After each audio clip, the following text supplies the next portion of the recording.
Hey Misfits, it's time for another hot take with Misfit Anthony. And Misfit Tom. And we got our game faces on today, so we're ready for another hot take of a game that's near and dear to our hearts, is it not? Because it isn't even out yet. Yeah, if we had a prop, we'd hold it up right here, but yeah, we only have. The only time we touched it was at Gen Con. Yeah, we were putting our fingers all over that thing because it was just gorgeous. So, in case you haven't watched any of our Gen Con videos, we'll put them up over here. We'll put them up over there. And I had an interview with the developer. But we also got to play the first demo decks for the new Star Wars collectible card game. I was going to say TCG, however people call it, TCG, whatever. It's basically another game where you buy a lot. You buy packs, and of course you get your rares and da-da-da-da-da. But you build your own decks and have all that jazz. But the game itself was awesome. It was absolutely awesome. And we got to play. We played like at least 2 or 3 times while we were there and talked with the developer, one of the developers anyway. And I really wish, in retrospect, we could have played it a couple more times. Yeah, no, totally. Because they're still... It was the first time anybody got to play an actual deck and play, outside of their core testing group. Oh, yeah. Because they had some demo decks at Gen Con, and they were running demos, and you could come in and you could play these decks. And I have never had more of a feeling of... can we grab it and run kind of situation? It was very much like that. It was tempting. It was like very, it was like there was a little devil on the shoulder going, run away with it, run away with it. And the thing was, we only saw a fraction of what they had to play with, because he even said they had draft. They were doing drafting, and those were not all the cards that were available. That was just their demo cards all the time. Oh yeah, they showed Han Solo and a couple others. That Han Solo one is amazing. And it was like, it just made us wanting, like, it just had us salivating. We're doing the dog thing. We're just sitting there salivating, waiting for more. Like, please give us the treat. Shut up and take my money, please. Shut up and take our money. And, despite one of the I think the only mild thing, and I even talked about it, was like some people were kind of 50-50 in the art. And to be fair, I liked a lot of the art. Some of the art was but a lot of the art was... There's a few cards that could use a little There buffing. was a few, but overall, like, it was a good trend. And I also asked about alternate art treatments and foils and stuff like that. And then go the entire Magic the Gathering route, where they have all kinds of crazy stuff like that. But that was definitely something that I really liked that they talked about, because we recently got all in on Flesh and Blood. And... well, recently is a strong term. This was like... well, about a year ago. Yeah, it was about a year ago, yeah. But that to me is recently. Yeah. But we went in both feet on Flesh and Blood, and we found out really quickly that was very pay to win. I mean, especially in tournament... let's not go there. Let's not even get into that. Don't. But it is, because why did we lose any tournament we were at? Is because we didn't have one of 5 cards. Let's be fair. And those were $350 cards. They basically locked winning strategies behind and at least it was only one. It was either one or maybe 2 high costed cards. And the thing about that is, though, as long as you had those cards, you were doing fine. The thing is, because all the rest of the cards were worthless. Like, that was the Flesh and Blood. Like, literally 99% of the cards... legendary top-tier card... had no value. It really had very little value. And so I didn't... like, that was one thing that kind of soured us, or at least soured me especially, on that kind of game. Well, soured you especially, because I ended up drawing a few of those cards, and Anthony didn't have the luck that I did. No, and if you could buy a case and not pull that card, you're still spending $200. Right. And it was ridiculous that you would buy a whole box of freaking boosters, and you would not get that legendary card, and it's like... well, and how much money did we spend? It kind of kills the collectability of it, honestly. When you have a card game and 99% of it's chaff, and like 1% of it has any value, it kills the collectability of it, because it's like, okay, and especially with the rarity of being, okay, we have one card out of a case, you're not going to accidentally get a couple of this card that you can maybe sell off. Right, yeah. You're lucky if you pull one. So, like, you basically get no collectability out of it, because it's like, well, you can maybe sell off a couple of cards, but then you don't have those cards. So basically, you got to completely sack, okay, I want to play this character entirely. I'm done playing him. Okay, I'm going to sell off the couple of cards. Or you got to go aftermarket and drop $300 for that card. Yeah. So they're going to probably go the route of, like, most... because we got on a tangent there, but it brings it around to what we found out in our interview. They're saying that a lot of the collectability side of things are going to be in foils, they're going to be in alternate art and everything cards, else, which I can 100% get behind. Yeah, well, I think most TCGs, the smart way to go is what's the established model and why they do so well. Magic and Pokemon and Yu-Gi-Oh and all those, there's a reason why people copy them, and it's not just because of the gameplay. It's because the collectability is there. Like, I could buy a packs of Magic, and while, believe me, I get salty about pulling stuff and it's jank, I will still have We've got cards. lots of videos we could link up in the Oh corner. yeah, yeah. But still, at the end of the day, I still have cards in there that have value. Like, yeah, okay, a chunk of it is chaff, but there are a lot of cards that have some value to them. It might not be Right. $100, but I have a bunch of cards, and they will grow over time. Like sometimes they pop up randomly. You'll read articles. There's people who like play it like the stock market, and you'll have a card and it might be worth $2, and the next thing you know, it's $20. And I have a lot of cards that fall in the anywhere from $2 to $10 range. You know, so even if I sold it off, I could still make some money back. It's not all of my values baked into this one card that I can only play this one deck with. You know what I mean? They're not going to go that route. That's, I think, uniquely almost a flesh and blood thing, honestly. And it's gotten a lot of flack over that for a long time. I think that's what got us to stop playing Flesh and Blood, was because, you know, it was that one card. Like, we would go to a tournament and you could have two identical decks, one card difference, and that other person's going to win over you if you don't have that card. Even so, that's. But You're not wrong. That's a model that they are not doing in the Star Wars game, they're not which doing that. makes me want to throw money at them. Well, that and it's Star Wars. And let's get to the real nitty gritty on the hot take here. How does it play? How does it play? And that's really what it comes down to. We know the collectability is there. Obviously, it's Fantasy Flight Games, and for any people who had beef with them. For like maybe Destiny or something, they know how to do collectability. That's never really been FFG's problem. FFG's problem in the past, and to be fair, this was coming pre-COVID, but even before pre-COVID, they had a problem supporting it. Like they had a lot of issues with support. And now, since I think they have a lot of focus on card games and board games, because I know they shifted things over to Atomic Mass for the miniatures, so they don't kind of have to worry about supporting that along with all their card game, board game stuff. Now I think maybe they got a team that it's obvious that they really love it, and they're going to have that support so that when you go to your local store, you're going to have tournaments, you're going to have support for it. Whereas if you remember with Destiny, the support was hard to get. Like it was I don't want to say it was barely there, but it was rough sometimes. And then there would be times when sets would take way longer to even come out. Like you'd be waiting for the next set, and it'd be 6 months. There was definitely an issue with getting the stuff out, and I mean we could do a post-mortem on Destiny all day. All day although long. we loved it. Yeah. There were certain things that happened in Destiny that I thought were counterproductive really quickly. Totally. And I hope they don't do this with Unlimited. Honestly, I hope they learned a bit of lessons, because to me, it's, you know, the lessons they learned in Destiny, I think they're eliminating that for this.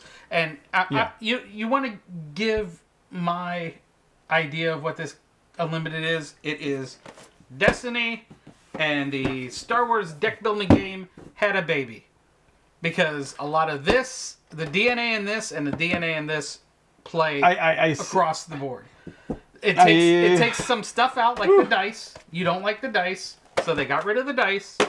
But I don't do that to them. But the whole idea of, you know, attacking a base, your bases or your health, kind of things. A lot of the elements of resource gaining and stuff like that are in this. Although this is a very different game.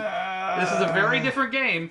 But I see that they said, okay, we're going to take the good things out of this, and we're going to take the good things out of this, and kind of get them in the same route. I kind of agree, kind of 50-50 with you on that. I don't see a lot of the DNA from... Like, I don't see a lot of the DNA from that, but I see some of the DNA from... the gameplay for me is like attacking the bases, you know, trying to defend the bases from attack. Right. Kind of plays into that. The Unlimited side is similar in a vein to the deck building game, although the deck building game is a longer game. Yeah. Where you're trying to really do a quicker game with the collectible card game, like a Magic. You're trying to go in and kill the other person as quick as possible. And that's really the thing about this game. You're not wrong in saying that it took DNA from a little bit of this and a little bit of that, and a large helping, obviously, of established. And to me, it's the mechanics. Good DNA.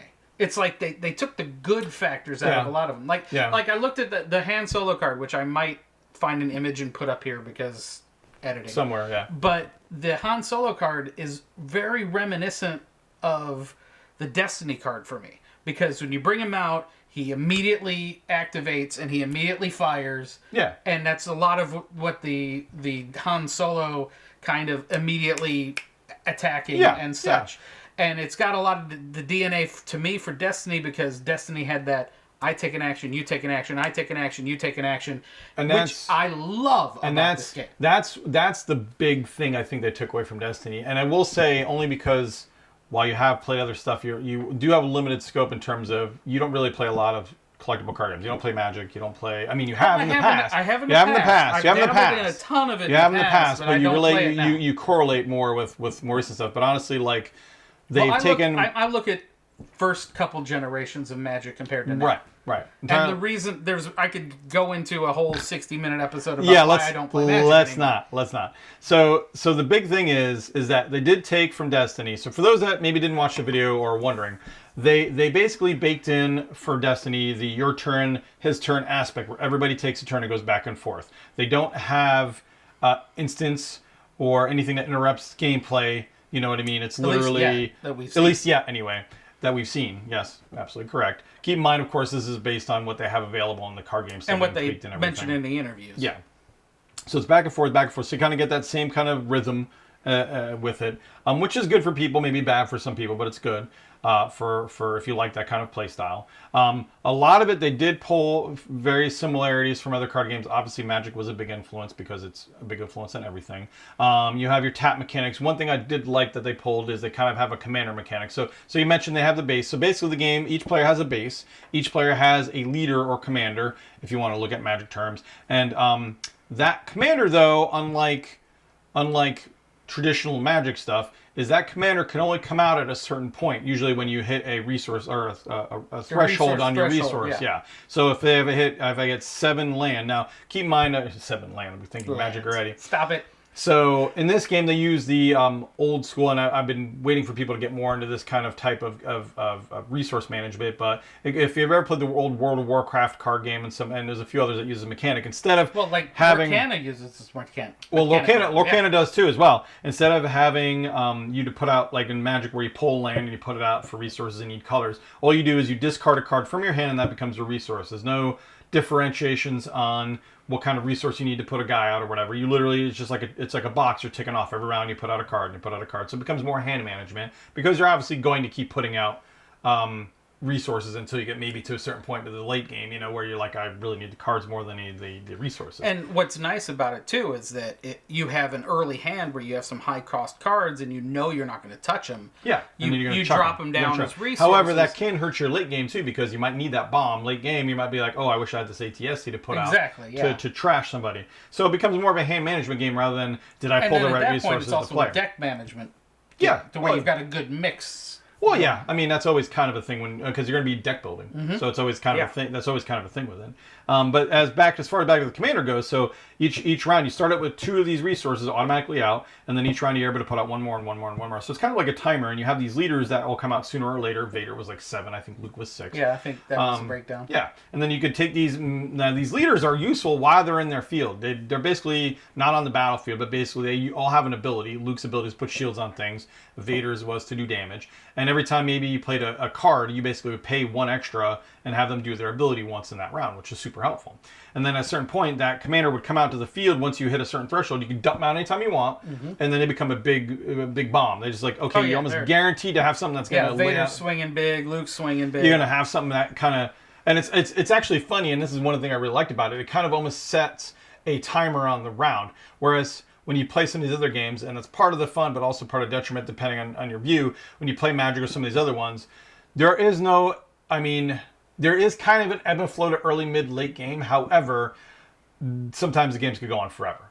Like if somebody has a baked-in win con or everybody's stopping everybody's win cons, you could just go on and on and on and on. Well, with this, it really, you can ramp early and start getting a good dominant position. You could. When you've got smaller things. You can plink and plink and plink, but then you know that once it turns around and you're starting swinging big. Yeah, like when you bring out Luke, when the first game we played, I did that. And then like later on, you started putting out more guys, and you got Luke out, and it just wrecked. Yeah, I just got a laundry list of guys, and it's like, oh, by the way, here's Luke. Yeah, swing, swing. So, and it wasn't just Luke that did it; it was also his ability really that saved you because he was able to put shields on stuff, and that was blocking damage. So even when I got Vader out, it wasn't enough to really turn the tide. Right. So I had to realize fighting Luke, you had to really actually handle the people on the board, not so much Luke. It was like handling all these dudes that he could dump shields on that could soak damage. Right.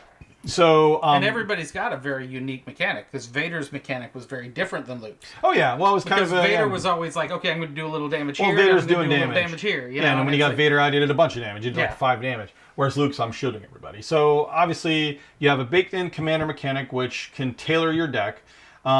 Deck building, they said the only thing that was interesting about deck building, although I'm sure it boils down to this, but basically the deck building is going to be you're kind of assigned to your faction. You can put, and the reason why they call it unlimited, and we'll see how it boils down. And I think I asked him this during the interview or maybe after the interview. Specifically in the interview. Oh, in the interview, where you can put whatever cards you want in that deck. So you can put Empire cards, Evil cards, any card you want. The problem is you pay 2 extra resources for that card. So if you look at how these kind of games work, cost and what the effects they do is everything. Yeah. So if you have a card that's overcosted, it becomes a trash card. Like if I'm paying way too much to do an effect that should only be a certain amount, then that card's never going to be put on my deck. But if it's got a really, really, really, really good effect, or if it's something outside of...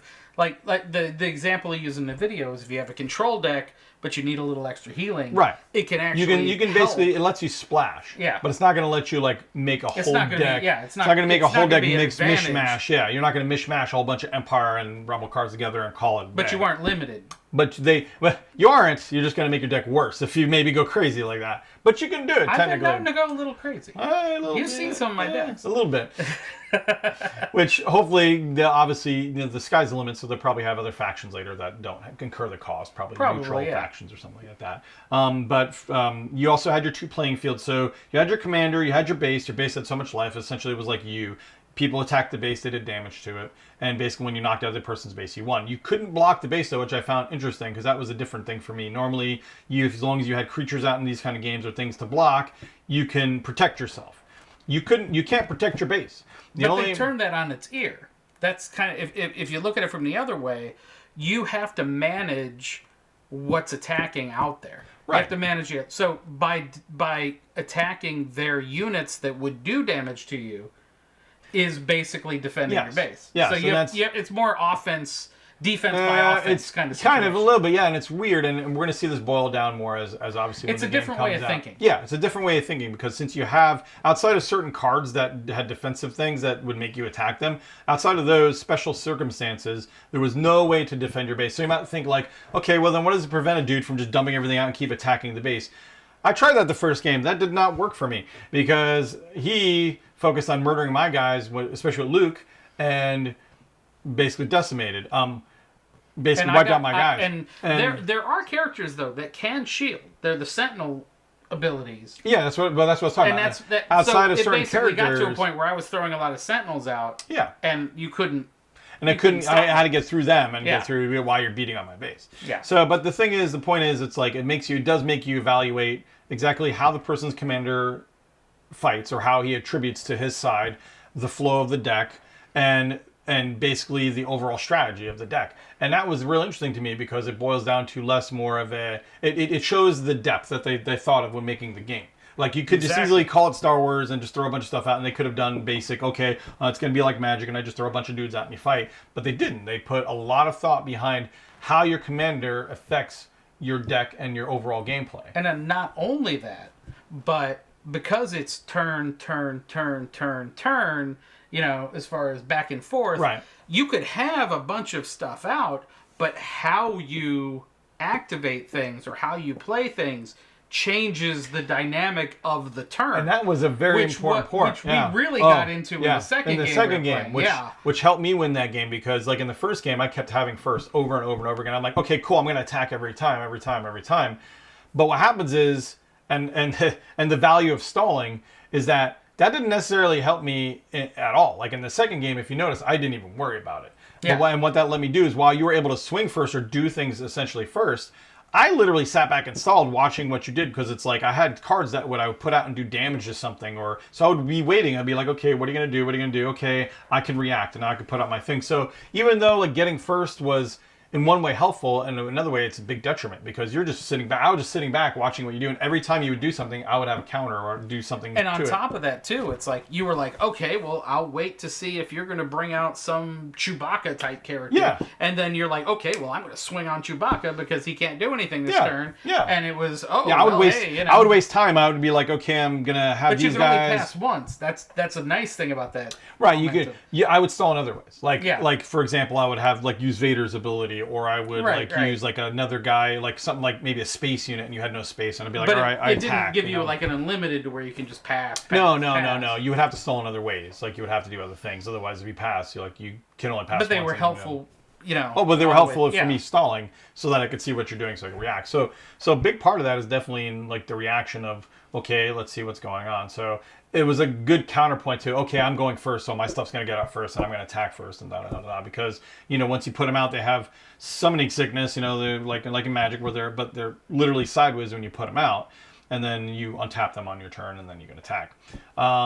So that was very interesting as well. And then, of course, you have the two battlefields, which I really, really liked because it's iconic to Star Wars. I definitely like that. You have your space and you have your ground units.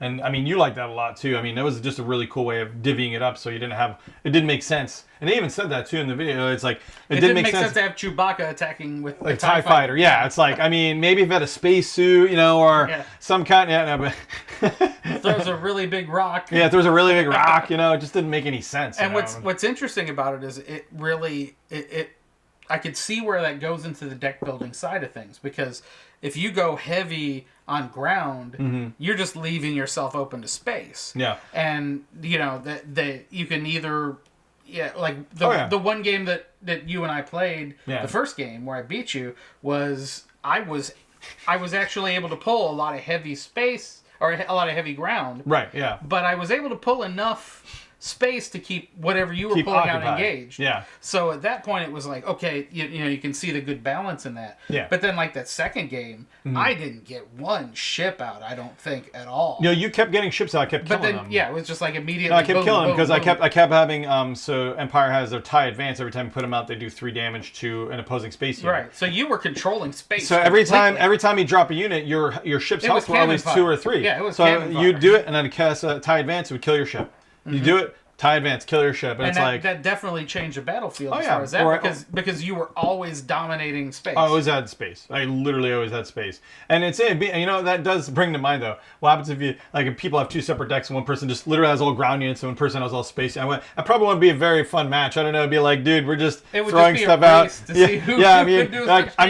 So I half wonder if somehow that would bite them in the butt a little bit. But I can't see I can't imagine. I'm just curious how that would go. Literally, I'm just putting on space units and putting on ground units, and we're just swinging at each other. It might be good. It's like that would be a really boring game. So I don't know if that was really. If you had TIE advances, those things jump out and do damage right away, and. Well, yeah, but we honestly don't know. We don't know. We didn't drill down also to there's a lot of deck building mechanics that we don't know yet. Is there a limit to 4 cards per deck, or things like that? We really haven't drilled down. Did I ask him that in the interview? I don't remember. He wasn't able to give the specifics at this point, but so you don't know. It might be like you can only have 4, TIE advance or something like that. Yeah. But which we honestly don't know. Which, granted, it's easily 6 months away. It's about they said 2024. Yeah, that one person. Yeah, first quarter maybe. One artist supposedly made a tweet about he's looking forward to releasing his art in March 2024, but. Was that a thing? I don't know if he still has a job or not. Yeah, maybe or not. If that post still exists. Maybe not. So it's coming, but it's still a little ways off. They're still tweaking things. They've been having a ball if you see the interview, they've been having a ball drafting it and playing with the cards. You can tell that they're actually really on top of this. Like I've talked to various people at various cons about CCGs they've come up with and stuff, and it just seems like they've got a plan. Yeah. And it's straight up, and they are testing testing. And honestly, outside of really the main popular TCGs are, not counting Pokemon, all that stuff that people do anyway, was Lorcana, obviously Lorcana, but they were a solid second. Everybody was lining up for days to demo that game. The demos were sold out. I'd almost bet money if they had product to sell. It might rival if they had anything Lorcana to sell, that would have been insane. It might have been insane. Next Gen Con. Yeah. Who knows? Because that's going to be a little late. It might be a little late. Maybe. I don't know. They could come up with a... By the next Gen Con, they might have the first expansion. Speaking of Lorcana, we got to get on that train too. I'm dragging him roping and screaming at Lorcana because we have to play. I don't care about Lorcana. We're gonna talk about Lorcana. I've looked at some videos so far, and honestly, there's a lot of things about Lorcana that that are It's okay. are very similar It's to okay. this.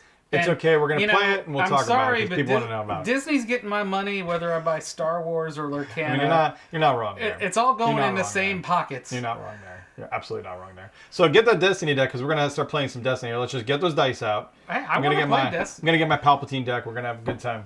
You still got to give Tom back his Destiny they gave you.